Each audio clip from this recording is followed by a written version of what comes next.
तलम या तैल धारण। सिर तल पर स्नेह आदि धारण करने की प्रक्रिया को तलम या तल धारण कहा जाता है। इसका प्रयोग मानसिक विकारों तथा शिरोरोगों में किया जाता है। सर्वांग स्वेदन करते समय सिर को उष्णता से सुरक्षित रखने के लिए भी तलम का प्रयोग करते हैं। इस हेतु पित्तनाशक औषधियों अथवा शीतल द्रव्यों को पीसकर श्लष्ण कल्क बनाकर सिर पर धारण कराते हैं। प्रयोग विधि में क्या करेंगे? आमलकी चूर्ण को रात भर भिगो दीजिए। सुबह उससे दुगनी मात्रा में तक्र यानी मट्ठा मिलाकर मंद अग्नि पे पाक कर दीजिए, जिससे वो पेस्ट जैसा बन जाए, कल्क जैसा बन जाए। उसे उतार कर ठंडा कर लीजिए। अब तत्पश्चात जिस पुरुष में तलम का प्रयोग करना हो उसका सर्वांग अभ्यंग कराकर उसके सिरह प्रदेश के ब्रह्मरंध्र स्थान पर शीतल आमलकी कल्क से चक्रिकाकार आल बाल बना लीजिए।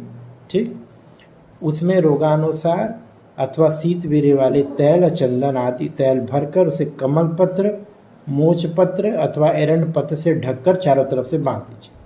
ठीक, और थोड़ा सा ऊपर पत्र बांधने के स्थान पर चक्रिका के स्थान सबसे अपर रीजन में थोड़ा सा पत्ते को काट दीजिए, ताकि आवश्यकता पड़ने पर अथवा प्रयुक्त तैल के उष्ण हो जाने पर फिर से हम लोग उसको ठंडा कर सकें। सर्वांग स्वेदन के दौरान ये कार्य करना है।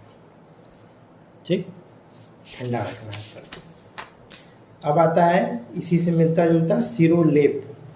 सिर प्रदेश के लिए हितकर औषधियों का श्लष्ण कल्क बनाकर उसे स्नेहयुक्त अथवा स्नेह रहित करके संपूर्ण सिर पर लेप करना सिर लेप कहलाता है। इस प्रकार के सिर लेप को केरल में तलपोचिल कहा जाता है। मलयालम में इस तल का अर्थ सिर और पोथीचिल का अर्थ ढकने के आवरण से, तल पोथीचिल मतलब सर को ढकना अर्थात सिर का आवरण करना। इसका प्रयोग ऊर्ध्वजत्रुगत विकारों में और मन्या रोगों में किया जाता है, यानी गर्दन संबंधित रोगों में। रोग एवं रोगी के अवस्था के और दोषानुसार विविध प्रकार के द्रव्यों का प्रयोग करते हैं। औषध द्रव्य में दोष एवं रोग अनुसार औषधियों का प्रयोग करना चाहिए, यथा आमलकी, त्रिफला, मदयंतिका, चंदन, उसीर बला, ये सब। निर्माण विधि में देखिए, प्रथम विधि आग्नेय विधि से सर्वप्रथम सिरोलेप हेतु लेप तैयार किया जाता है। इसके लिए जिस द्रव्य का प्रयोग करना हो उसे रात भर भिगो के रख दीजिए। सुबह सुबह उसमें स्वरस, तक्र, गोदुग्ध, गोमूत्र जो भी स्नेह हो, जो उपयुक्त हो, मिलाकर उसमें पाक करके कल्क तैयार कर लीजिए और कल्क के शीतल हो जाने पर उसका प्रयोग करें। ठीक, फिर आता है और द्वितीय विधि अनाग्नेय विधि। जिस द्रव्य का प्रयोग करना हो उसे रात पर्यंत तल में भिगो कर रख दें और प्रातःकाल उसमें स्वरस, तक्र, दुग्ध, गोमूत्र, स्नेह आदि से उपयुक्त द्रव मिलाकर खरल में मर्दन कर दें। मर्दन करते करते जब वो न अति तनु न अति शांत सूक्ष्म कल के रूप में हो जाए तो उसे निकालकर सिरोलेप का प्रयोग करें। तो कुल मिला गाढ़ा कर रहे हैं। उसमें गाढ़ा कैसे कर रहे हैं? अग्नि से गर्म करके पाक करके कर ले रहे हैं। और द्वितीय विधि में क्या करना? मर्दन कर करके उसको सुखाना है। ठीक, प्रयोग विधि क्या करोगे? इस प्रयोग करने से पूर्व सिर प्रदेश को सम्यक रूप से स्वच्छ कर लीजिए। यदि आवश्यकता हो या गंभीर रोग हो तो सिर का मुंडन भी करवाइए। रोगी को जानु सम आसन पर सुखपूर्वक बैठाकर उसके सिर पर उपयुक्त औषधियों से अल्पकाल के लिए मृदु अभ्यंग करिए।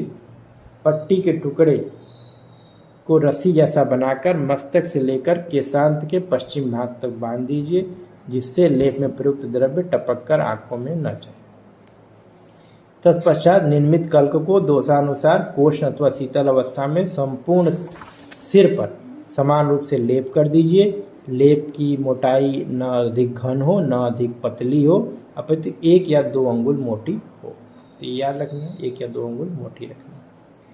लेप लगाकर सिर प्रदेश को मोच पत्र या एरंड पत्र अथवा दोषानुसार किसी पत्र से ढक दीजिए। आवरण किए हुए पत्र को मध्य में थोड़ा सा काटकर छिद्र बनाकर औषधि तेल उसमें भर दीजिए। इस प्रकार उपयुक्त तेल को 1 मुहूर्त अथवा 45 मिनट तक धारण कराना चाहिए। सिरोलेप हो गया। जैसे मेहंदी वगैरह नहीं लगाते हैं सब लोग, तो उसी तरह का पूरे सर पे लगा देना। तेल लेप हटाने के बाद लेप हटाने के बाद सिरा प्रदेश को पुनः तैल से मृदु अभ्यंग करना चाहिए।